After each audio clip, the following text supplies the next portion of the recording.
मोदी सरकार एनसीईआरटी की पाठ्य पुस्तकों में एक बड़ा बदलाव करने जा रही है। सरकार ने एनसीईआरटी की किताबों में भागवत गीता को शामिल करने का फैसला किया है। अब सवाल उठता है कि सरकार को ऐसा करने की जरूरत क्यों पड़ी?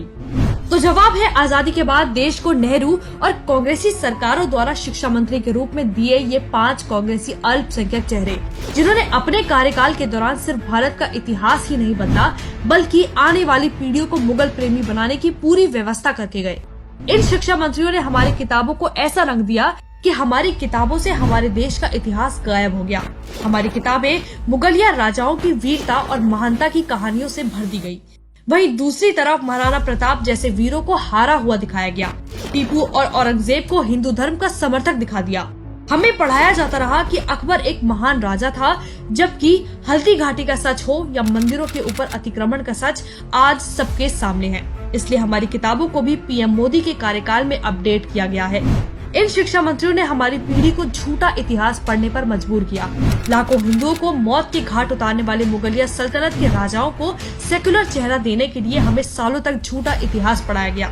ऐसी पढ़ाई के कारण ही हमारे देश के लोगों को अपने ही धर्म संस्कृति की कोई समझ नहीं है। इन चीजों से कोई लगाव नहीं है।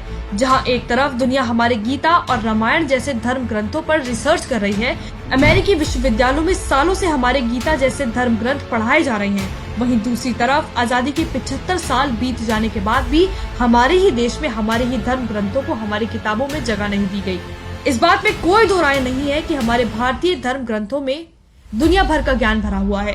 आपको याद होगा, फेसबुक के फाउंडर मार्क जकरबर्ग 2015 में जब पीएम मोदी से मिले थे, तब उन्होंने कहा था कि वो भारत को ज्ञान का मंदिर मानते हैं।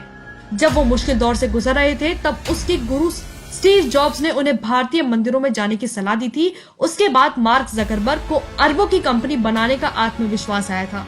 यही आत्मविश्वास, यही भरोसा तो हमारे देश के बच्चों को भी चाहिए।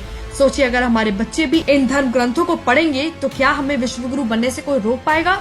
वो तो हमारा सौभाग्य है कि मोदी जी हमारे धर्म ग्रंथों के महत्व को समझते हैं। इसलिए पहले ही गुजरात जैसे बीजेपी शासित राज्यों में हमारे धर्म ग्रंथों को पाठ्य पुस्तकों में शामिल कर लिया था, लेकिन अब मोदी सरकार इसे राष्ट्रीय स्तर तक पहुंचाने की तैयारी में जुट गई है।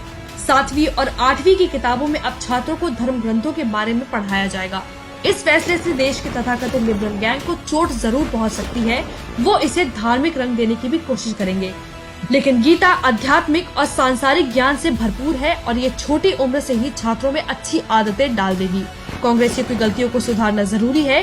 सही इतिहास, सही संस्कृति बच्चों को प्राप्त हो सके, इस क्षेत्र में ये बहुत जोरदार पहल है, क्योंकि हमारे बच्चों को सही इतिहास पढ़ाना है, क्योंकि हमारे देश को विश्व गुरु बनाना है।